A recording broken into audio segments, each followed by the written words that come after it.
বন্ধুরা দেখো, এই যে বেলুন দিয়ে সাজিয়েছি একটু। এই দেখো, গোপালের জন্মদিনে বেলুন দিয়ে সাজিয়েছি। এই যে আমাদের ওপরটা পুরো লাইট দিয়ে দিয়েছি, সাজিয়েছি। এবার চলো তোমাদের একটু গিয়ে দেখাই।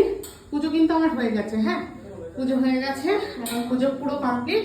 এখন আমি প্রসাদ দেবো সবাইকে। তো তার আগে তোমাদের সাথে একটু দেখিয়ে দিই। দেখো, এই দেখো, ওই দেখো,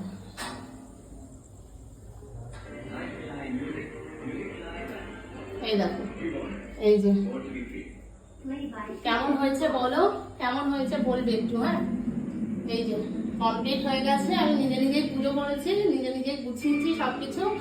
আর দেখো কেমন হয়েছে একটু তোমরা সবাই কমেন্ট করবে কিন্তু। হ্যাঁ, আর গোপাল সোনাকে কেমন লাগছে দেখো, খুব ভালোই লাগছে। আমার তো খুব ভালো লাগছে, তোমরা বলো কেমন লাগছে। আশা করি ভালোই লাগছে। তো চলো সবাইকে